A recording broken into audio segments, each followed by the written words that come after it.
तेरे वर्गी कुड़ी नाल कोई एक दिन नहीं कट सकदा। तलाक चाहीदा मैनू तलाक।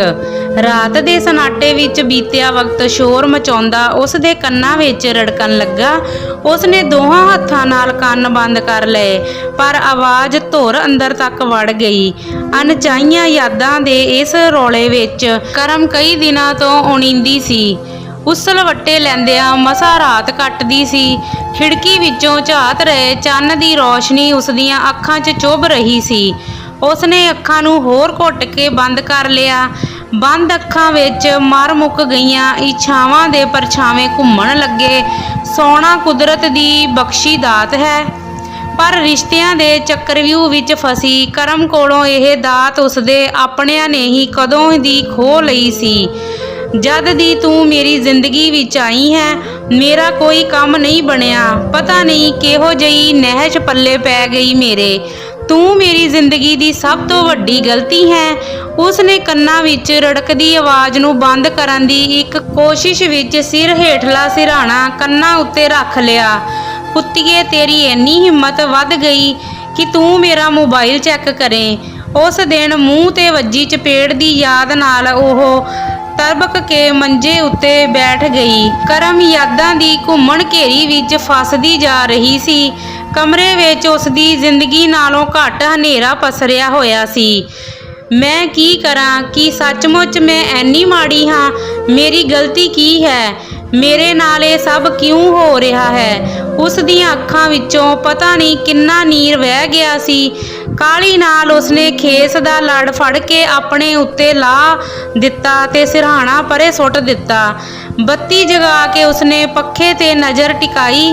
तेरे वर्गियां फाह लैके मरदियां। रंडीए बंद कर अपना रंडी रोना। करम धाहां मार रोन लगी। की नाम है तुहाडा? रिसैप्शन काउंटर ते तैनात कर्मचारी ने पूछया। करमजीत कौर, मरी जही आवाज़ विच जवाब आया। उम्र 28 साल। हटकोरे भरदी ने अपनियां अखां पौंझियां। कर्मचारी ने मूँह चक के अपने अगे खड़ी बेवस औरत नूं नज़र भर के देखिया। कित्थों आए हो? पिंड गुजरा तो।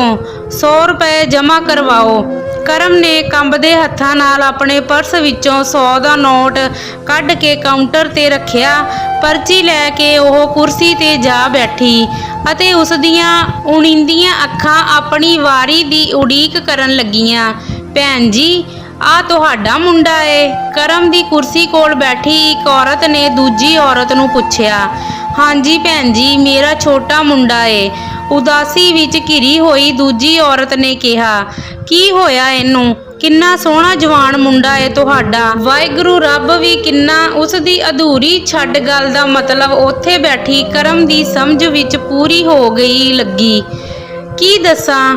पहलां लगदा सी ओपरी कसर है। बथेरा बाबे चेलियां कोल लैके जांदे रहे, कोई फर्क नहीं पिया। हार के घर बह गई। मेरी कनेडा वाली भैन ने कहा, दिमाग दे डॉक्टर कोल लैके जाओ। किन्ने महीने यही सोचदी ने लंघा दिते कि मेरा मुंडा केड़ा पागल है। जद नहीं पेश चली किते इत्थे आ गई। डॉक्टर कहंदा डिप्रैशन होया इनू। दवाई चलदी है, आराम है, पर कदे कदे कमल घोटदा है। बड़ी दुखी हाँ भैन जी। भैन जी, हस्पताल च कदे कोई खुशी नाल नहीं जांदा। नानक दुखिया सब संसार। वाहिगुरू वाहिगुरू। करम नूं उत्थे बैठा हर शख्स उदास, बेवस ते बेचैन नज़र आया। मानसिक पीड़ तो परेशान पागल औरत, रोना बंद कर। ना तंग कर मैनू। ये ड्रामे मेरे कोल नहीं करने। मैं बिजी हाँ। हर वेले तेरे रंडी रोने नहीं सुन सकदा। जा अपने पागलों दे डॉक्टर तो दवाई लै आ। यह बोल उसदे जहन विच गूंज उठे। उसदा रोना नहीं रुक रहा सी। उसनूं महसूस हो रहा सी जिवें वो किसी हनेरी घाटी विच भटक रही है, जिथे दूर दूर तक उदासी, दुख ते पीड़ तो इलावा कुछ भी नहीं दिस रहा सी। ਟੁੱਟ ਚੁੱਕੇ ਦਿਲ ਅਤੇ ਰਿਸ਼ਤਿਆਂ ਦੇ ਦਿੱਤੇ ਜ਼ਖਮਾਂ 'ਚੋਂ ਅਥਾਹ ਪੀੜ ਦਾ ਸੈਲਾਬ ਉਸ ਨੂੰ ਰੁਲਾ ਰਿਹਾ ਸੀ। ਕਰਮਜੀਤ ਕੌਰ ਆਪਣਾ ਨਾਮ ਸੁਣ ਕੇ ਕਰਮ ਹਿੰਮਤ ਕਰਕੇ ਉੱਠੀ। ਜਦੋਂ ਕਰਮ ਨੇ ਡਾਕਟਰ ਦੇ ਕਮਰੇ ਦਾ ਦਰਵਾਜ਼ਾ ਖੋਲ੍ਹਿਆ ਤਾਂ ਉਸ ਨੂੰ ਆਪਣੀ ਪੀੜ ਦਾ ਅਹਿਸਾਸ ਵਧੇਰੇ ਹੋਇਆ। ਅੰਦਰ ਜਾ ਜਦੋਂ ਉਹ ਡਾਕਟਰ ਦੇ ਮੂਹਰੇ ਬੈਠੀ, ਡਾਕਟਰ ਨੇ ਉਸ ਵੱਲ ਧਿਆਨ ਨਾਲ ਦੇਖ ਕੇ ਕਿਹਾ, ਕਰਮਜੀਤ ਜੀ, ਜੇਕਰ ਮੈਂ ਗਲਤ ਨਹੀਂ, ਤੁਸੀਂ ਮੇਰੇ ਕੋਲ ਪਿਛਲੇ 1 ਸਾਲ ਵਿੱਚ ਤੀਜੀ ਜਾਂ ਚੌਥੀ ਵਾਰ ਆਏ ਹੋ।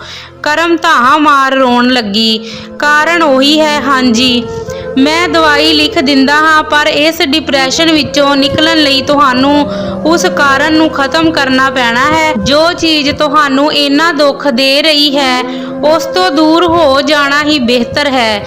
ਨਹੀਂ ਤਾਂ ਸਾਰੀ ਜ਼ਿੰਦਗੀ ਦੁਖੀ ਰਹੋਗੇ, ਦਵਾਈਆਂ 'ਤੇ ਰਹੋਗੇ। ਮੈਂ ਕੋਸ਼ਿਸ਼ ਕਰਾਂਗੀ ਸਰ। ਉਸਨੇ ਲੰਬਾ ਸਾਹ ਭਰਿਆ। ਦਵਾਈ ਖਾ ਕੇ ਭੁੱਖ ਵੀ ਲੱਗੇਗੀ ਤੇ ਨੀਂਦ ਵੀ ਆਊਗੀ। 15 ਦਿਨ ਬਾਅਦ ਆਇਓ, ਡੋਜ਼ ਚੇਂਜ ਕਰਾਂਗੇ। ਹਸਪਤਾਲ ਤੋਂ ਘਰ ਤੱਕ ਦਾ ਸਫ਼ਰ ਤੈਅ ਕਰਦੇ ਹੋਏ ਉਸਦੇ ਕਾਲਜੇ 'ਚ ਚੋਭਾਂ ਪੈਂਦੀਆਂ ਰਹੀਆਂ। ਇੱਕ ਸਮਾਂ ਆਇਆ ਜਦੋਂ ਉਸ ਦਾ ਦਿਲ ਕੀਤਾ ਕਿ ਉਹ ਕਿਸੇ ਟਰੱਕ ਜਾਂ ਗੱਡੀ ਨਾਲ ਟੱਕਰ ਮਾਰ ਕੇ ਆਪਣੀ ਸਾਰੀ ਪੀੜ ਨੂੰ ਖਤਮ ਕਰ ਦੇਵੇ।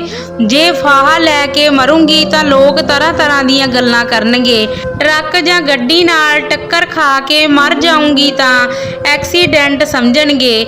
ਜਿਉਂਦੇ ਜੀ ਤਾਂ ਮੇਰੇ ਕਰਕੇ ਸਭ ਦੁਖੀ ਰਹੇ। ਮੇਰੇ ਮਰਨ ਤੋਂ ਬਾਅਦ ਮੇਰੇ ਕਰਕੇ ਕੋਈ ਨਾ ਤੰਗ ਹੋਵੇ। ਕੀ ਕਰਨਾ ਇਹੋ ਜੀ ਜ਼ਿੰਦਗੀ ਦਾ, ਮਾਰੂ ਸੋਚਾਂ ਸੋਚਦੀ ਕਰਮ ਡਰਾਈਵਿੰਗ ਕਰ ਰਹੀ ਸੀ ਕਿ ਚੌਂਕ ਵੱਲੋਂ ਆ ਰਹੀ ਸਵਿਫਟ ਕਾਰ ਨੇ ਕਾਰ, ਆਟੋ ਤੇ ਟਰੱਕ ਨੂੰ ਟੱਕਰ ਮਾਰਨ ਤੋਂ ਬਾਅਦ ਉਸ ਦੀ ਐਕਟਿਵਾ ਨੂੰ ਵੀ ਟੱਕਰ ਮਾਰ ਦਿੱਤੀ। ਅੱਖਾਂ ਖੋਲ੍ਹ ਕੇ ਉਸਨੇ ਆਲਾ ਦੁਆਲਾ ਬੜੀ ਗੌਰ ਨਾਲ ਦੇਖਿਆ।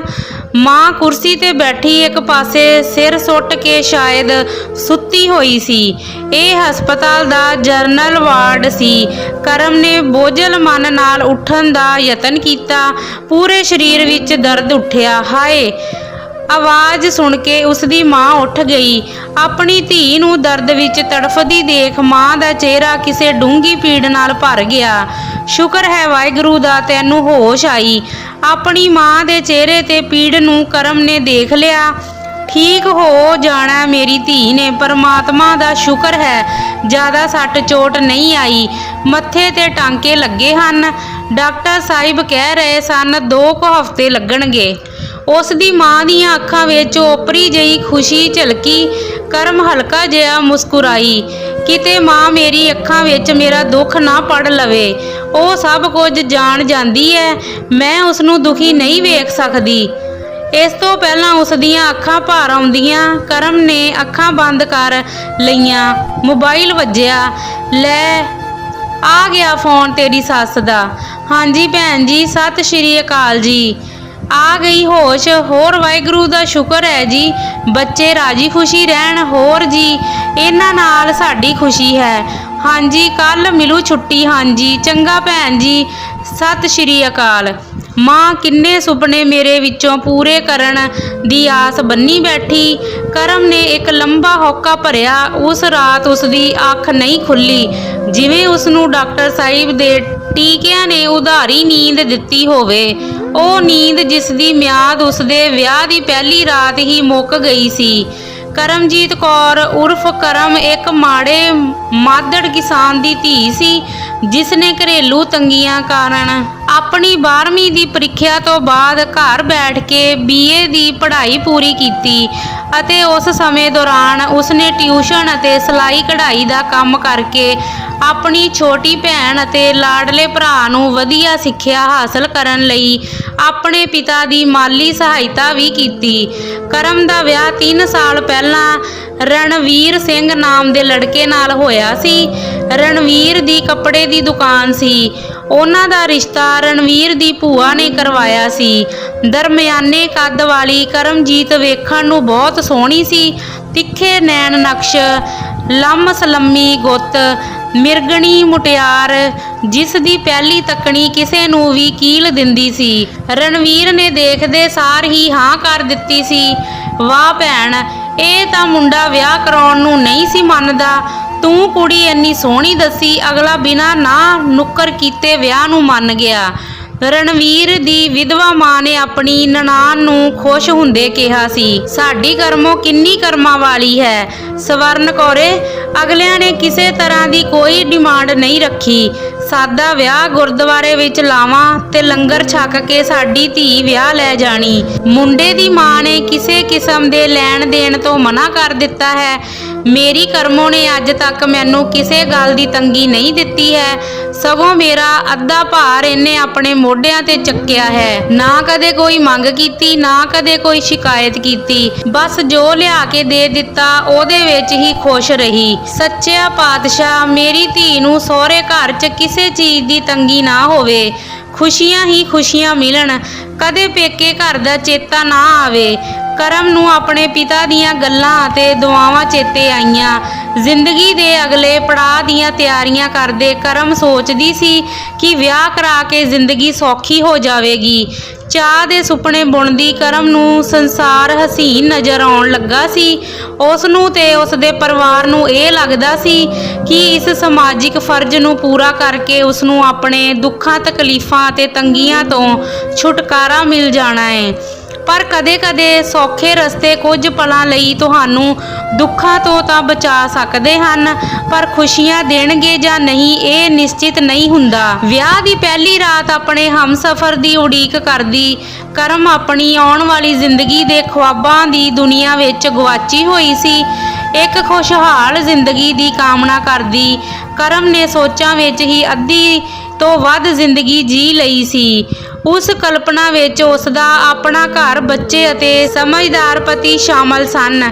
ਪਰ ਜਦੋਂ ਕਮਰੇ ਦਾ ਦਰਵਾਜ਼ਾ ਖੁੱਲ੍ਹਿਆ, ਉਸ ਖੜਾਕ ਨਾਲ ਉਹ ਮੁੜ ਹਕੀਕਤ ਦੀ ਦੁਨੀਆ ਵਿੱਚ ਪਰਤ ਆਈ। ਰਣਵੀਰ ਦੇ ਕਦਮ ਕਰਮ ਵੱਲ ਵੱਧਦੇ ਬਹੁਤ ਵਾਰ ਲੜਖੜਾਏ।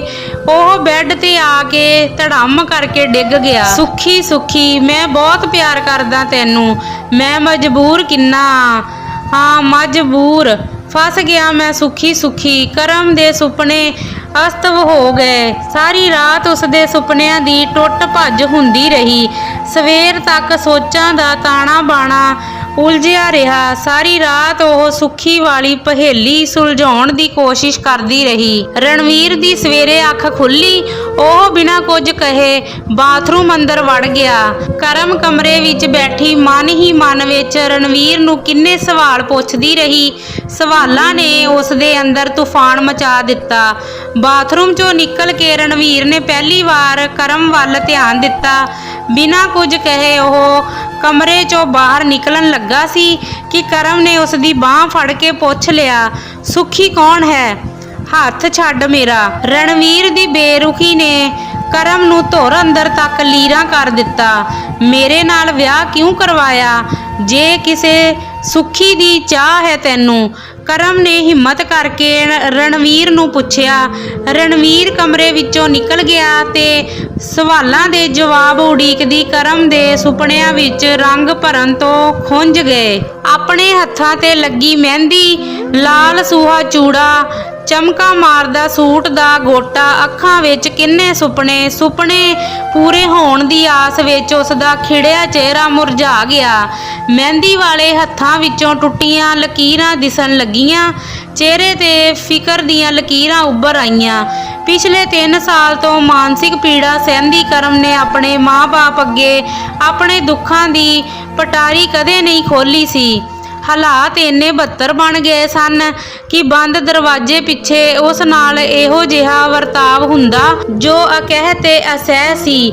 ਰਣਵੀਰ ਦੀ ਕੋਸ਼ਿਸ਼ ਸੀ ਕਿ ਕਰਮ ਆਪ ਤਲਾਕ ਮੰਗੇ, ਪਰ ਕਰਮ ਸਮਾਜ ਵਿੱਚ ਬਦਨਾਮੀ ਦੇ ਡਰ ਤੋਂ ਅਤੇ ਤਲਾਕ ਦੇ ਕਲੰਕ ਤੋਂ ਬਚਣ ਲਈ ਚੁੱਪਚਾਪ ਤਸ਼ੱਦਦ ਸਹਿੰਦੀ ਰਹੀ। ਵਿਧਵਾ ਸੱਸ ਨੂੰ ਰਣਵੀਰ ਦੇ ਇਸ ਵਰਤਾਵ ਪਿੱਛੇ ਕਾਰਨ ਪਤਾ ਸੀ, ਪਰ ਝੱਗਾ ਚੱਕ ਕੇ ਆਪਣਾ ਢਿੱਡ ਨੰਗਾ ਹੁੰਦਾ ਸੀ। ਮਾਂ ਦੇ ਦਬਾਅ ਕਰਕੇ ਰਣਵੀਰ ਨੇ ਕਰਮ ਨਾਲ ਵਿਆਹ ਤਾਂ ਕਰਵਾ ਲਿਆ ਸੀ, ਪਰ ਗੱਲ ਆਖਰ ਦਿਲ ਮਿਲਣ ਦੀ ਸੀ ਜੋ ਉਸ ਨੇ ਕਦੇ ਕਰਮ ਨਾਲ ਮਿਲਾਇਆ ਹੀ ਨਹੀਂ। ਦੁਨੀਆ ਲਈ ਕਰਮ ਰਣਵੀਰ ਦੀ ਪਤਨੀ ਸੀ, ਪਰ ਅਸਲ ਵਿੱਚ ਰਣਵੀਰ ਸੁੱਖੀ ਨਾਲ ਰਿਸ਼ਤਾ ਨਿਭਾ ਰਿਹਾ ਸੀ। ਇੱਕ ਵਾਰ ਤਾਂ ਕਰਮ ਨੇ ਰਣਵੀਰ ਦੇ ਫੋਨ ਤੋਂ ਸੁੱਖੀ ਨਾਲ ਗੱਲ ਕਰਕੇ ਉਸ ਨੂੰ ਤਾੜਿਆ ਸੀ, ਜਿਸ ਦਾ ਸਿੱਟਾ ਇਹ ਨਿਕਲਿਆ ਕਿ ਰਣਵੀਰ ਨੇ ਕਰਮ ਨੂੰ ਸਰੀਰਕ ਪੀੜ ਦੇਣੀ ਸ਼ੁਰੂ ਕਰ ਦਿੱਤੀ। ਰਣਵੀਰ ਦੀ ਹਰ ਗੱਲ ਥੱਪੜ ਨਾਲ ਮੁੱਕਦੀ। ਰਿਸ਼ਤੇਦਾਰੀ ਅਤੇ ਕਰਮ ਦੀ ਮਾਂ ਉਸ ਨੂੰ ਪਰਿਵਾਰ ਦੇ ਵਾਧੇ ਬਾਰੇ ਪੱਜ ਨਾਲ ਪੁੱਛਣ ਲੱਗੇ। ਕਰਮ ਬੇਵੱਸ ਸੀ। ਘਟਦੇ ਭਾਰ ਅਤੇ ਬੇਰੰਗੇ ਚਿਹਰੇ ਨੂੰ ਦੇਖ ਕੇ ਸਭ ਇਹ ਸੋਚਣ ਲੱਗੇ ਕਿ ਕਰਮ ਬਿਮਾਰ ਰਹਿੰਦੀ ਹੈ, ਜਿਸ ਕਰਕੇ ਮਾਂ ਬਣਨ ਵਿੱਚ ਰੁਕਾਵਟਾਂ ਆ ਰਹੀਆਂ ਹਨ। ਪਰ ਕਿਸੇ ਨੇ ਉਸ ਦੀ ਮਾਨਸਿਕ ਪੀੜਾ ਵੱਲ ਧਿਆਨ ਨਾ ਦਿੱਤਾ, ਕਿਉਂਕਿ ਸਰੀਰ ਦੀ ਢਿੱਲ ਮੱਠ ਸਭ ਸਵੀਕਾਰ ਕਰ ਲੈਂਦੇ ਹਨ, ਪਰ ਦਿਮਾਗ ਦੀ ਢਿੱਲ ਮੱਠ ਨੂੰ ਪਾਗਲਪਨ ਦੀ ਨਿਸ਼ਾਨੀ ਮੰਨ ਲਿਆ ਜਾਂਦਾ ਹੈ। ਕਰਮ ਦੀ ਹਰ ਸੰਭਵ ਕੋਸ਼ਿਸ਼ ਦਾ ਨਤੀਜਾ ਹਾਰ ਹੀ ਸੀ। ਕਰਮ ਡਿਪਰੈਸ਼ਨ ਵਿੱਚ ਚਲੇ ਗਈ। 1 ਸਾਲ ਤੋਂ ਉਹ ਡਿਪਰੈਸ਼ਨ ਦੀਆਂ ਦਵਾਈਆਂ ਖਾ ਰਹੀ ਸੀ। ਉਸ ਦੀ ਜ਼ਿੰਦਗੀ ਉਸ ਨੂੰ ਦਰਦ ਹੀ ਦੇ ਰਹੀ ਸੀ। ਰਣਵੀਰ ਨੂੰ ਜਰਾ ਤਰਸ ਨਾ ਆਉਂਦਾ। ਉਹ ਕਰਮ ਨੂੰ ਹੋਰ ਪਰੇਸ਼ਾਨ ਕਰਨ ਲੱਗਾ, ਇਸ ਉਮੀਦ ਵਿੱਚ ਕਿ ਕਰਮ ਜਾਂ ਤਾਂ ਮਰ ਜਾਵੇ ਜਾਂ ਤਲਾਕ ਲੈ ਲਵੇ। ਬਦਨਾਮੀ ਅਤੇ ਕਲੰਕ ਦੇ ਡਰ ਕਾਰਨ ਕਰਮ ਨੇ ਆਪਣੇ ਭਵਿੱਖ ਨੂੰ ਦਾਅ 'ਤੇ ਲਾ ਦਿੱਤਾ ਸੀ। ਸੁਪਨੇ ਮਰ ਮੁੱਕ ਗਏ ਸਨ ਤੇ ਕਰਮ ਜ਼ਿੰਦਗੀ ਜਿਉਣ ਦੀ ਥਾਂ ਜ਼ਿੰਦਗੀ ਕੱਟ ਰਹੀ ਸੀ, ਜਿਵੇਂ ਕੋਈ ਸਜ਼ਾ ਹੋਵੇ। ਉਸ ਨੇ ਆਪਣੀ ਜ਼ਿੰਦਗੀ 'ਤੇ ਰੋਕ ਲਾ ਦਿੱਤੀ ਸੀ। 3 ਸਾਲ ਰਣਵੀਰ ਕਰਮ ਦੀਆਂ ਇੱਛਾਵਾਂ, ਉਮੀਦਾਂ ਅਤੇ ਚਾਵਾਂ ਨੂੰ ਇੱਕ-ਇੱਕ ਕਰ ਮੁਕਾਉਂਦਾ ਰਿਹਾ। ਮਜਬੂਰ ਕਰਮ ਹੋ ਕੇ ਭਰਦੀ ਰਹਿੰਦੀ, ਮੰਜੇ ਨਾਲ ਮੰਜਾ ਹੋਈ ਰਹਿੰਦੀ, ਬਸ ਸਵਾਸ ਗਿਣਦੀ ਰਹਿੰਦੀ। ਹਸਪਤਾਲ ਦੇ ਜਨਰਲ ਵਾਰਡ ਵਿੱਚ ਸਵੇਰੇ ਇੱਕ ਬਜ਼ੁਰਗ ਔਰਤ ਨੂੰ ਸ਼ਿਫਟ ਕੀਤਾ ਗਿਆ। ਡਾਕਟਰ ਸਾਹਿਬ ਮਰੀਜ਼ਾਂ ਨੂੰ ਚੈੱਕ ਕਰਨ ਲਈ ਵਾਰਡ ਵਿੱਚ ਆਏ। ਕਿਵੇਂ ਹੋ ਮਾਤਾ ਜੀ, ਠੀਕ ਹੋ? ਡਾਕਟਰ ਨੇ ਹੱਸ ਕੇ ਪੁੱਛਿਆ। ਤੈਨੂੰ 40 ਸਾਲਾਂ ਵਿੱਚ ਪਤਾ ਨਹੀਂ ਲੱਗਿਆ? ਤੇਰੀ ਮਾਂ ਕਿਵੇਂ ਹੋ ਸਕਦੀ ਹੈ? ਉਸ ਬਜ਼ੁਰਗ ਔਰਤ ਦਾ ਜਵਾਬ ਸੁਣ ਕੇ ਕਰਮ ਹੈਰਾਨ ਰਹਿ ਗਈ, ਪਰ ਡਾਕਟਰ ਤੇ ਉਸ ਦੀ ਟੀਮ ਉੱਚੀ ਹੱਸਣ ਲੱਗੇ। ਮਰਦੀ ਨਹੀਂ ਹਜੇ ਤੇਰੀ ਮਾਂ, ਫਿਕਰ ਨਾ ਕਰ। ਕਰਮ ਹੈਰਾਨ ਸੀ ਕਿ ਇੱਕ ਡਾਕਟਰ ਦੀ ਮਾਂ ਜਨਰਲ ਵਾਰਡ ਵਿੱਚ ਕਿਉਂ ਹੈ। ਉਸ ਨੂੰ ਤਾਂ VIP ਟ੍ਰੀਟਮੈਂਟ ਮਿਲਣਾ ਚਾਹੀਦਾ ਸੀ। ਇੰਨੇ ਨੂੰ ਡਾਕਟਰ ਕਰਮ ਨੂੰ ਚੈੱਕ ਕਰਨ ਉਸ ਦੇ ਬੈੱਡ ਕੋਲ ਆ ਕੇ ਖੜਾ ਹੋ ਗਿਆ। ਹਾਂਜੀ, ਕਿਵੇਂ ਹੋ ਤੁਸੀਂ? ਕਰਮ ਨੇ ਹਲਕਾ ਜਿਹਾ ਮੁਸਕਰਾ ਕੇ ਅੱਖਾਂ ਬੰਦ ਕਰ ਲਈਆਂ। ਨਰਸ ਨੇ BP ਚੈੱਕ ਕੀਤਾ। BP ਹਾਈ ਹੈ ਤੁਹਾਡਾ, ਹਾਰਟ ਬੀਟ ਵਧੀ ਹੋਈ ਹੈ। ਟੈਨਸ਼ਨ ਤਾਂ ਨਹੀਂ ਲੈ ਰਹੇ ਤੁਸੀਂ? ਕੋਈ ਮੈਡੀਕਲ ਹਿਸਟਰੀ ਤੁਹਾਡੀ? ਕਰਮ ਦਾ ਅੱਧ ਸੁੱਤਾ ਮਨ ਡਾਕਟਰ ਨੂੰ ਸੱਚ ਦੱਸਣ ਲਈ ਤੜਫ ਰਿਹਾ ਸੀ, ਪਰ ਆਪਣੀ ਮਾਂ ਸਾਹਮਣੇ ਉਹ ਕੁਝ ਨਾ ਕਹਿ ਸਕੀ। ਵਕਤ ਹੱਥੋਂ ਫਿਸਲ ਰਿਹਾ ਸੀ। ਉਸ ਨੂੰ ਫੜਨਾ ਅਸੰਭਵ ਹੋ ਰਿਹਾ ਸੀ। ਉਸ ਦੀ ਮਨ ਦੀ ਵੇਦਨਾ ਕੋਈ ਨਹੀਂ ਸੁਣ ਸਕਿਆ। ਡਾਕਟਰ ਸਾਹਿਬ ਨੇ ਕਰਮ ਨੂੰ ਛੁੱਟੀ ਨਹੀਂ ਦਿੱਤੀ। ਮਾਂ ਸਿਰਹਾਣੇ ਬੈਠੀ ਕਰਮ ਨੂੰ ਪਲੋਸ ਰਹੀ ਸੀ। ਉਸ ਦੇ ਹੱਥਾਂ ਦੀ ਛੋਹ ਨੇ ਕਰਮ ਦੇ ਮਨ ਨੂੰ ਥੋੜਾ ਸ਼ਾਂਤ ਕਰ ਦਿੱਤਾ। ਡਾਕਟਰ ਸਾਹਿਬ ਚਲੇ ਗਏ, ਪਰ ਉਸ ਜਨਰਲ ਵਾਰਡ ਵਿੱਚ ਇੱਕ ਅਜੀਬ ਬਦਲਾਅ ਆ ਗਿਆ ਸੀ। ਮਾਹੌਲ ਖੁਸ਼ਨੁਮਾ ਹੋ ਗਿਆ ਸੀ। ਸਭ ਦੇ ਅੰਦਰ ਇੱਕ ਖਿੱਚ ਹੁੰਦੀ ਹੈ, ਕਿਸੇ ਵਿੱਚ ਨਾ ਮਾਤਰ, ਕਿਸੇ ਵਿੱਚ ਜ਼ਿਆਦਾ ਤੇ ਕਿਸੇ ਵਿੱਚ ਬਹੁਤ ਜ਼ਿਆਦਾ। ਉਸ ਜਿੰਦਾ ਦਿਲ ਬਜ਼ੁਰਗ ਔਰਤ ਵਿੱਚ ਇੱਕ ਅਜੀਬ ਖਿੱਚ ਸੀ, ਜਿਸ ਨੇ ਕਰਮ ਨੂੰ ਆਪਣੇ ਵੱਲ ਖਿੱਚਿਆ। ਕਰਮ ਬਹੁਤ ਦੇਰ ਤੱਕ ਉਸ ਔਰਤ ਨੂੰ ਦੇਖਦੀ ਰਹੀ। ਕੋਈ ਇਸ ਹਾਲਤ ਵਿੱਚ ਵੀ ਕਿਵੇਂ ਖੁਸ਼ ਰਹਿ ਸਕਦਾ ਹੈ? ਕਰਮ ਕਿੰਨੇ ਧਿਆਨ ਨਾਲ ਉਸ ਔਰਤ ਦਾ ਚਿਹਰਾ ਪੜ੍ਹਦੀ ਰਹੀ। ਕੁਝ ਦੇਰ ਬਾਅਦ ਬਾਥਰੂਮ ਜਾਣ ਲਈ ਉਹ ਉੱਠੀ, ਪਰ ਸੱਟ ਦੀ ਪੀੜ ਨਾਲ ਉਸ ਦੇ ਮੂੰਹੋਂ ਨਿਕਲਿਆ, ਹਾਏ ਰੱਬਾ। ਹਾਰ ਉਹ ਫੇਰ ਬੈੱਡ ਤੇ ਪੈ ਗਈ। ਕੁਝ ਹਾਦਸੇ ਭਾਵੇਂ ਤੁਹਾਨੂੰ ਪਿੱਛੇ ਨਾ ਹੀ ਤੱਕਣ, ਪਰ ਇਹ ਤੁਹਾਨੂੰ ਅੱਗੇ ਵਧਣ ਤੋਂ ਰੋਕਣਗੇ ਜ਼ਰੂਰ। ਸਾਹਮਣੇ ਬੈਠੀ ਔਰਤ ਨੇ ਕਰਮ ਨੂੰ ਦੇਖਦੇ ਕਿਹਾ, ਬੜੀ ਜਲਦੀ ਹਾਰ ਮੰਨ ਗਈ ਕੁੜੀਏ ਤੂੰ। ਇੱਧਰ ਦੇਖ, 70 ਸਾਲ ਦੀ ਹਾਂ, ਤੀਜਾ ਆਪਰੇਸ਼ਨ, ਕਦੇ ਹਿੰਮਤ ਨਹੀਂ ਹਾਰੀ। ਦੁੱਖਾਂ ਤੇ ਦਰਦਾਂ ਨੂੰ ਆਪਣੇ ਤੇ ਹਾਵੀ ਨਹੀਂ ਹੋਣ ਦਿੱਤਾ। ਜਿੰਨਾ ਦੁੱਖਾਂ ਬਾਰੇ ਸੋਚੋਗੇ ਓਨਾ ਹੀ ਦੁੱਖ ਤੁਹਾਨੂੰ ਦਰਦ ਦੇਣਗੇ। ਮਾਰ ਹੱਲਾ, ਜਵਾਨ ਕੁੜੀ ਐ ਤੂੰ। ਕਰਮ ਨੇ ਉਸ ਔਰਤ ਦੀਆਂ ਅੱਖਾਂ ਵਿੱਚ ਜੋਸ਼ ਮਹਿਸੂਸਿਆ। ਜੋਸ਼ ਦਾ ਧੂੰਆਂ ਜਿਵੇਂ ਉਸ ਔਰਤ ਵਿੱਚੋਂ ਉੱਠ ਕੇ ਕਰਮ ਵਿੱਚ ਜਾ ਰਲਿਆ। ਉਸਨੇ ਹਿੰਮਤ ਕੀਤੀ ਤੇ ਹੌਲੀ-ਹੌਲੀ ਕਦਮ ਪੁੱਟਦੀ ਬਾਥਰੂਮ ਗਈ। ਵਾਪਸ ਆਉਂਦੀ ਨੂੰ ਉਸ ਬਜ਼ੁਰਗ ਔਰਤ ਨੇ ਕਰਮ ਨੂੰ ਕਿਹਾ, ਇੱਧਰ ਆ ਕੁੜੀਏ। ਕਰਮ ਦਾ ਅੱਧਾ ਦਰਦ ਜਿਵੇਂ ਇੱਕ ਕੋਸ਼ਿਸ਼ ਨਾਲ ਹੀ ਗਾਇਬ ਹੋ ਗਿਆ। ਉਹ ਧੀਮੀ ਗਤੀ ਨਾਲ ਉਸ ਔਰਤ ਦੇ ਬੈੱਡ ਕੋਲ ਪਹੁੰਚ ਗਈ। ਕੀ ਨਾਮ ਹੈ ਤੇਰਾ? ਕਰਮਜੀਤ ਕੌਰ। ਪੰਜਾਬੀ ਪੜ੍ਹਨੀ ਆਉਂਦੀ ਹੈ? ਹਾਂਜੀ। ਆ ਲੈ ਇੱਕ ਚੰਗਾ ਕਰਮ ਕਰ। ਇਹਦੇ ਵਿੱਚ ਇੱਕ ਲੇਖ ਹੈ, ਸੁਪਨਿਆਂ ਦੀ ਸ਼ਨਾਖਤ। ਸਮਾਂ ਮਿਲੇ ਤਾਂ ਪੜ੍ਹ ਲਵੀਂ। ਉਸਨੇ ਹੱਥ ਵਿੱਚ ਫੜਿਆ ਮੈਗਜ਼ੀਨ ਕਰਮ ਵੱਲ ਵਧਾ ਕੇ ਕਿਹਾ। ਅਤੀਤ ਵਿੱਚ ਡੁੱਬੀ ਕਰਮ ਨੇ ਮੈਗਜ਼ੀਨ ਫੜ ਲਿਆ ਤੇ ਬੈੱਡ ਤੇ ਜਾ ਕੇ ਲੰਮੀ ਪੈ ਗਈ। ਬੀਤੇ ਸਮੇਂ ਦੀ ਰੀਲ ਕਰਮ ਦੇ ਜ਼ਿਹਨ ਵਿੱਚ ਘੁੰਮਣ ਲੱਗੀ। ਉਹ ਮਨ ਉਦਾਸੀ ਵੱਲ ਦੌੜਿਆ। ਸੋਚਾਂ ਉਸ ਨੂੰ ਥਕਾਉਣ ਲੱਗੀਆਂ। ਉਸ ਦਾ ਦਿਲ ਕੀਤਾ ਉਹ ਧਾਂ ਮਾਰ ਰੋਵੇ, ਪਰ ਮਾਂ ਕੋਲ ਸੀ। ਅਤੀਤ ਤੋਂ ਕੁਝ ਪਲ ਲਈ ਖਹਿੜਾ ਛੁਡਾਉਣ ਲਈ ਕਰਮ ਨੇ ਮੈਗਜ਼ੀਨ ਖੋਲ੍ਹਿਆ। ਉਸ ਦੀਆਂ ਅੱਖਾਂ ਲੇਖ ਨੂੰ ਦੇਖ ਰਹੀਆਂ ਸਨ। ਮਸਤਕ ਵਿੱਚ ਸੋਚਾਂ ਦੀ ਉਧੇੜ ਬੁਣ ਚੱਲ ਰਹੀ ਸੀ। ਉਸ ਨੇ ਧਿਆਨ ਲਗਾ ਕੇ ਲੇਖ ਪੜ੍ਹਨਾ ਸ਼ੁਰੂ ਕੀਤਾ। ਹਰ ਸੁਪਨੇ ਵਿੱਚ ਇੱਕ ਜ਼ਿੰਦਗੀ ਹੁੰਦੀ ਹੈ। ਹਰ ਸੁਪਨੇ ਵਾਂਗ ਜ਼ਿੰਦਗੀ ਹੋਵੇ ਇਹ ਜ਼ਰੂਰੀ ਨਹੀਂ। ਸੁਪਨਿਆਂ ਤੋਂ ਬਗੈਰ ਜ਼ਿੰਦਗੀ ਦੀ ਕਲਪਨਾ ਕਰਨੀ ਬੇਹੱਦ ਹੀ ਮੁਸ਼ਕਲ ਹੈ। ਜਿਵੇਂ ਅੱਗ ਬਲਣ ਲਈ ਚਿੰਗਾਰੀ ਅਤੇ ਰੁਕੇ ਹੋਏ ਪਾਣੀ ਦੀ ਆਜ਼ਾਦੀ ਲਈ ਇੱਕ ਛੋਟਾ ਜਿਹਾ ਸੁਰਾਖ ਵਜ੍ਹਾ ਬਣਦਾ ਹੈ, ਉਸੇ ਤਰ੍ਹਾਂ ਸੁਪਨਿਆਂ ਜ਼ਿੰਦਗੀ ਨੂੰ ਜਿਉਣ ਲਈ ਅਹਿਮ ਵਜ੍ਹਾ ਬਣਦੇ ਹਨ। ਜ਼ਿੰਦਗੀ ਅਤੇ ਸੁਪਨੇ ਕਾਫੀ ਹੱਦ ਤੱਕ ਇੱਕ ਦੂਜੇ ਦੇ ਨੇੜੇ ਹੁੰਦੇ ਹਨ। ਜ਼ਿੰਦਗੀ ਸੁਪਨਿਆਂ ਦੇ ਆਧਾਰ ਤੇ ਬਦਲਦੀ ਰਹਿੰਦੀ ਹੈ ਤੇ ਸੁਪਨੇ ਉਮਰ, ਸੋਚ ਅਤੇ ਤਜੁਰਬਿਆਂ ਦੇ ਆਧਾਰ ਤੇ ਖਿੜਦੇ ਅਤੇ ਮੁਰਝਾਉਂਦੇ ਰਹਿੰਦੇ ਹਨ। ਸੁਪਨਿਆਂ ਦੀ ਹਾਰ ਜਿੱਤ ਚੱਲਦੀ ਰਹਿੰਦੀ ਹੈ। ਕਿਸੇ ਵੀ ਨਵੀਂ ਚੀਜ਼ ਦੀ ਸ਼ੁਰੂਆਤ ਦਾ ਮਤਲਬ ਹੈ ਕਿਸੇ ਹੋਰ ਚੀਜ਼ ਦਾ ਖਤਮ ਹੋਣਾ। ਇਸੇ ਤਰ੍ਹਾਂ ਜਦੋਂ ਇੱਕ ਸੁਪਨਾ ਹਾਰ ਜਾਂਦਾ ਹੈ ਜਾਂ ਮਰ ਜਾਂਦਾ ਹੈ, ਉਸ ਦੀ ਥਾਂ ਨੂੰ ਪੂਰਾ ਕਰਨ ਲਈ ਨਵੇਂ ਸੁਪਨੇ ਦੀ ਸ਼ੁਰੂਆਤ ਹੁੰਦੀ ਹੈ। ਇਸ ਸੁਪਨੇ ਨੂੰ ਜਨਮ ਦੇਣ ਵਾਲੀ ਸਾਡੀ ਕਲਪਨਾ ਹੈ।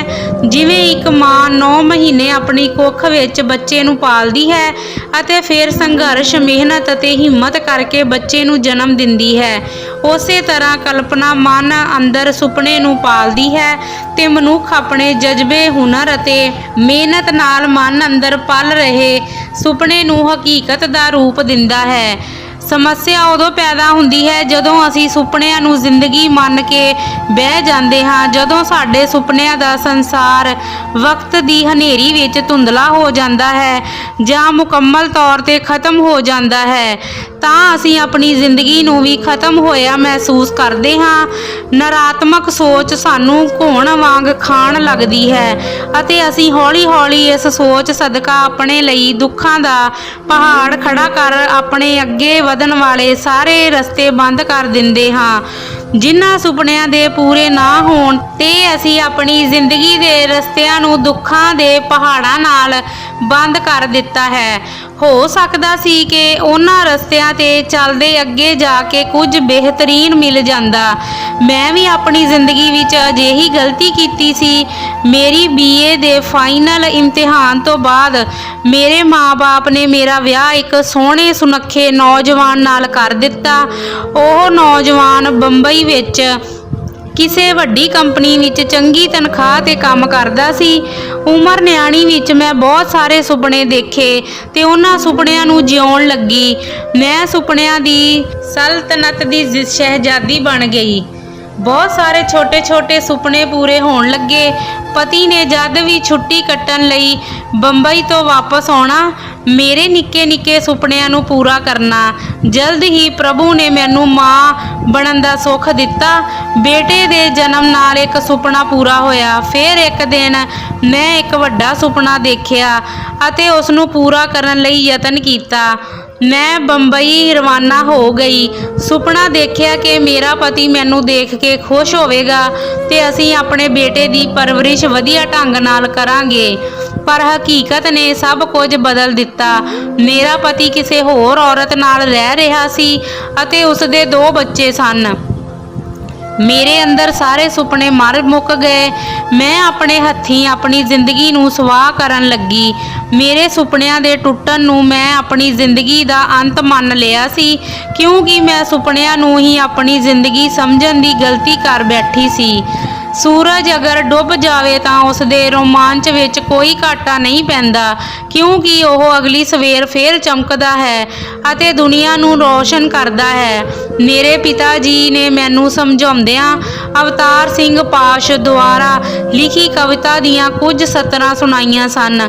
ਸਭ ਤੋਂ ਖਤਰਨਾਕ ਉਹ ਦਿਸ਼ਾ ਹੁੰਦੀ ਹੈ ਜਿਹਦੇ ਵਿੱਚ ਆਤਮਾ ਦਾ ਸੂਰਜ ਡੁੱਬ ਜਾਵੇ ਤੇ ਉਸ ਦੀ ਮਰੀ ਹੋਈ ਧੁੱਪ ਦੀ ਕੋਈ ਛਿਲਤਰ ਤੁਹਾਡੇ ਜਿਸਮ ਦੇ ਪੂਰਬ 'ਚ ਖੁੱਭ ਜਾਵੇ। ਉਸ ਦਿਨ ਮੈਂ ਆਪਣੀ ਜੀਵਨ ਲੀਲਾ ਸਮਾਪਤ ਕਰਨ ਦੀ ਕੋਸ਼ਿਸ਼ ਕੀਤੀ ਸੀ। ਮੇਰੇ ਪਿਤਾ ਜੀ ਦੀ ਇੱਕ ਗੱਲ ਨੇ ਮੈਨੂੰ ਮੇਰੀ ਗਲਤੀ ਦਾ ਅਹਿਸਾਸ ਕਰਵਾਇਆ ਸੀ। ਦੁਨੀਆ ਵਿੱਚ ਕੋਈ ਵੀ ਪਿੱਛੇ ਜਾ ਕੇ ਸ਼ੁਰੂਆਤ ਤਾਂ ਨਹੀਂ ਕਰ ਸਕਦਾ, ਪਰ ਅੱਜ ਸ਼ੁਰੂ ਕਰਕੇ ਨਵਾਂ ਅੰਤ ਜ਼ਰੂਰ ਕਰ ਸਕਦਾ ਹੈ। ਮੈਂ ਆਪਣੀ ਜ਼ਿੰਦਗੀ ਦੀ ਇੱਕ ਨਵੀਂ ਸ਼ੁਰੂਆਤ ਕੀਤੀ ਅਤੇ ਸੱਚ ਜਾਣਿਓ, ਜ਼ਿੰਦਗੀ ਗੁਲਜ਼ਾਰ ਹੈ। ਸੁਪਨਿਆਂ ਨੂੰ ਜਨਮ ਦੇਣ ਵਾਲਾ ਸੁਪਨਿਆਂ ਦੇ ਮਰਨ ਨੂੰ ਕਬੂਲਣ ਦੀ ਹਿੰਮਤ ਰੱਖੇ। ਇਸ ਧਰਤੀ ਤੇ ਕੁਝ ਵੀ ਸਥਾਈ ਨਹੀਂ ਹੈ। ਜੇਕਰ ਹਾਲਾਤਾਂ ਮੁਤਾਬਕ ਤੁਸੀਂ ਆਪਣੇ ਆਪ ਨੂੰ ਢਾਲ ਲੈਂਦੇ ਹੋ ਤਾਂ ਤੁਹਾਡੇ ਅੰਦਰ ਇਹਨਾਂ ਨੂੰ ਬਦਲਣ ਦੀ ਹਿੰਮਤ ਜਨਮ ਲਵੇਗੀ। ਬੇਵਸੀ ਦਾ ਬਹਾਨਾ ਅਤੇ ਕਿਸਮਤ ਨੂੰ ਕੋਸਣ ਨਾਲ ਤੁਸੀਂ ਕਦੇ ਅੱਗੇ ਨਹੀਂ ਵਧ ਸਕਦੇ, ਪਰ ਹਾਂ, ਇਹ ਤੁਹਾਨੂੰ ਸਹਾਰਾ ਦੇ ਕੇ ਸਦਾ ਲਈ ਅਪਾਹਜ ਜ਼ਰੂਰ ਬਣਾ ਦੇਣਗੇ। ਅਸੀਂ ਜੋ ਸੋਚਦੇ ਹਾਂ ਉਹੀ ਮਹਿਸੂਸ ਕਰਦੇ ਹਾਂ। ਸੁੱਖਾਂ ਨੂੰ ਮਹਿਸੂਸ ਕਰਨ ਲਈ ਖੁਸ਼ੀ ਬਾਰੇ ਸੋਚੋ। ਜੋ ਬੀਤ ਗਿਆ ਉਹ ਕਦੇ ਮੁੜ ਕੇ ਨਹੀਂ ਆਉਣਾ। ਜੋ ਵਕਤ ਚੱਲ ਰਿਹਾ ਉਸ ਨੂੰ ਜੀਓ ਤਾਂ ਕਿ ਆਉਣ ਵਾਲਾ ਵਕਤ ਵੀ ਖੁਸ਼ਨੁਮਾ ਹੋਵੇ। ਜ਼ਿੰਦਗੀ ਵਿੱਚ ਹਰ ਹਾਦਸੇ ਦੇ ਇੱਕ ਸਿੱਕੇ ਦੇ ਦੋ ਪਹਿਲੂ ਹੁੰਦੇ ਹਨ, ਨਕਾਰਾਤਮਕ ਅਤੇ ਸਕਾਰਾਤਮਕ। ਆਪਣੀ ਜ਼ਿੰਦਗੀ ਵਿੱਚ ਹਾਰ ਨੂੰ ਅਤੀਤ ਵਿੱਚ ਹੀ ਰਹਿਣ ਦਿਓ। ਜੇਕਰ ਤੁਹਾਨੂੰ ਵਰਤਮਾਨ ਵਿੱਚ ਨਾਲ ਲੈ ਕੇ ਤੁਰੋਗੇ ਤਾਂ ਦੁੱਖਾਂ ਨੂੰ ਜੀ ਆਇਆ ਆਖਦੇ ਰਹੋਗੇ। ਅਤੀਤ ਨੂੰ ਭੁੱਲਣਾ ਸਿੱਖੋ। ਜੇਕਰ ਅਤੀਤ ਵਿੱਚ ਝਾਤ ਮਾਰਨੀ ਹੀ ਹੈ, ਉਹਨਾਂ ਅਸਲ ਕਾਰਨਾਂ ਨੂੰ ਟੋਲੋ ਜਿਨ੍ਹਾਂ ਕਰਕੇ ਤੁਸੀਂ ਆਪਣੇ ਵਰਤਮਾਨ ਵਿੱਚ ਵੀ ਦੁਖੀ ਹੋ। ਹਰ ਬੁਰੇ ਹਾਦਸੇ ਨੂੰ ਭੁੱਲ ਕੇ ਅੱਗੇ ਵੱਧਦੇ ਜਾਓ। ਇੰਜ ਕਰਨ ਨਾਲ ਤੁਸੀਂ ਕਦੇ ਨਿਰਾਸ਼ ਨਹੀਂ ਹੋਵੋਗੇ, ਕਦੇ ਕਿਸੇ ਇੱਕ ਸੁਪਨੇ ਦੇ ਟੁੱਟਣ ਨਾਲ ਦੁਖੀ ਨਹੀਂ ਹੋਵੋਗੇ, ਨਾ ਹੀ ਸੁਪਨਿਆਂ ਨੂੰ ਜ਼ਿੰਦਗੀ ਸਮਝਣ ਦੀ ਕਦੇ ਗਲਤੀ ਕਰੋਗੇ। ਬੰਦ ਜ਼ੁਬਾਨ ਝੀਲ ਵਾਂਗ ਗਹਿਰਾਈਆਂ ਅੱਖਾਂ ਅਤੇ ਚਿਹਰੇ ਤੇ ਖੁਸ਼ੀ ਦੀ ਚਮਕ। ਲੇਖ ਪੜ੍ਹ ਕੇ ਹੰਝੂਆਂ ਦੀਆਂ ਬੂੰਦਾਂ ਗੱਲਾਂ ਤੇ ਆ ਡਿੱਗੀਆਂ। ਕਰਮ ਦੇ ਅੰਦਰ ਹੌਸਲੇ ਨੇ ਉਡਾਨ ਭਰੀ। ਡਾਕਟਰ ਦੀ ਗੱਲ ਉਸ ਦੇ ਦਿਮਾਗ ਵਿੱਚ ਗੂੰਜਣ ਲੱਗੀ। ਜੋ ਚੀਜ਼ ਇੰਨਾ ਦੁੱਖ ਦੇ ਰਹੀ ਹੋਵੇ ਉਸ ਨੂੰ ਛੱਡ ਦੇਵੋ। ਦੁੱਖਾਂ ਦੇ ਕਾਰਨ ਨੂੰ ਖਤਮ ਕਰੋ। ਮੈਂ ਸਿਰਫ ਦਵਾਈ ਦੇ ਸਕਦਾ ਹਾਂ। ਸਵਾਲਾਂ ਦੇ ਕਟਹਿਰੇ ਵਿੱਚ ਖੜੀ ਕਰਮ ਦੀ ਜ਼ਿੰਦਗੀ ਦੇ ਅੰਦਰ ਹੀ ਸਵਾਲਾਂ ਦੇ ਜਵਾਬ ਸਮੋਏ ਹੋਏ ਸਨ। ਉਸ ਲੇਖ ਵਿੱਚ ਲਿਖੀ ਹਰ ਇੱਕ ਗੱਲ ਨੇ ਦਿਸ਼ਾਹੀਣ ਹੋਈ ਕਰਮ ਨੂੰ ਥਾਪੜਾ ਦਿੱਤਾ। ਉਸ ਨੂੰ ਨਵੀਂ ਸ਼ੁਰੂਆਤ ਕਰਨ ਦੀ ਵਜ੍ਹਾ ਮਿਲ ਗਈ। ਉਹ ਵਜ੍ਹਾ ਸੀ ਕਰਮਜੀਤ ਕੌਰ ਉਰਫ ਕਰਮ। ਫੈਸਲੇ ਲੈ ਲਏ ਗਏ। ਨਵੇਂ ਸੁਪਨਿਆਂ ਨੇ ਉਡਾਰੀ ਭਰੀ। ਜਿਸ ਕਰਮ ਨੂੰ ਸਮਾਜ ਹੱਥੋਂ ਬੇਇੱਜ਼ਤੀ ਅਤੇ ਤਲਾਕ ਦਾ ਕਲੰਕ ਲੱਗਣ ਦਾ ਡਰ ਸਤਾ ਰਿਹਾ ਸੀ, ਹੁਣ ਉਸਨੇ ਆਪਣੇ ਆਪ ਨੂੰ ਹਰ ਉਸ ਦੁੱਖ ਅਤੇ ਡਰ ਤੋਂ ਆਜ਼ਾਦ ਕਰ ਲਿਆ ਜੋ ਉਸ ਨੂੰ ਅੱਗੇ ਵਧਣ ਤੋਂ ਰੋਕ ਰਹੇ ਸਨ। ਕਹਾਵਤ ਹੈ, ਜਿਹਨੇ ਸੱਚੀ ਸੁੱਚੀ ਆਤਮਾ ਨੂੰ ਤਪਾਇਆ ਉਹਨੇ ਸੁੱਖ ਕਿਤੇ ਨਾ ਪਾਇਆ। ਰਣਵੀਰ ਨੂੰ ਵਕਤ ਨੇ ਸਜ਼ਾ ਦਿੱਤੀ। ਇੱਕ ਹਫ਼ਤੇ ਬਾਅਦ ਕਰਮ ਹਸਪਤਾਲ ਮੱਥੇ ਤੇ ਲੱਗੇ ਟਾਂਕੇ ਖੁਲਵਾਉਣ ਗਈ। ਕਰਮ ਨੇ ਨਰਸ ਨੂੰ ਪੁੱਛਿਆ, ਡਾਕਟਰ ਸਾਹਿਬ ਦੀ ਮਾਤਾ ਜੀ ਦਾ ਕੀ ਹਾਲ ਹੈ ਹੁਣ? ਉਹ ਬਿਲਕੁਲ ਠੀਕ ਹਨ, ਬਹੁਤ ਦਲੇਰ ਔਰਤ ਹਨ, ਤੀਜੇ ਆਪਰੇਸ਼ਨ ਕਰਵਾ ਕੇ ਵੀ ਹੌਸਲੇ ਵਿੱਚ ਸਨ। ਹਾਂ ਜੀ, ਅਸੀਂ ਸਾਰੇ ਘਬਰਾਉਂਦੇ ਹੋਏ ਸੀ। ਉਹ ਤਾਂ ਸਾਨੂੰ OPD ਵਿੱਚ ਵੀ ਹੌਸਲਾ ਦੇ ਰਹੇ ਸੀ। ਨਰਸ ਨੇ ਟਾਂਕੇ ਖੋਲ੍ਹਦੀ ਨੇ ਦੱਸਿਆ, ਮੈਂ ਵੀ ਕਿੰਨੀ ਈਡੀਅਟ ਹਾਂ। ਡਾਕਟਰ ਸਾਹਿਬ ਦੀ ਮਦਰ ਦਾ ਨਾਂ ਕੀ ਹੈ? ਸ਼੍ਰੀਮਤੀ ਮੀਨਾ ਦੀਕਸ਼ਿਤ। ਸਮਾਪਤ। ਇਹ ਕਹਾਣੀ ਤੁਹਾਨੂੰ ਕਿਸ ਤਰ੍ਹਾਂ ਦੀ ਲੱਗੀ? ਸਾਨੂੰ ਇੱਕ ਨਿੱਕਾ ਜਿਹਾ ਕਮੈਂਟ ਕਰਕੇ ਜ਼ਰੂਰ ਦੱਸੋ। ਜੇਕਰ ਸਾਡੇ ਚੈਨਲ ਤੇ ਨਵੇਂ ਹੋ ਤਾਂ ਸਾਡੇ ਚੈਨਲ ਨੂੰ ਸਬਸਕ੍ਰਾਈਬ, ਲਾਈਕ, ਸ਼ੇਅਰ ਜ਼ਰੂਰ ਕਰੋ। ਤੁਹਾਡਾ ਧੰਨਵਾਦ।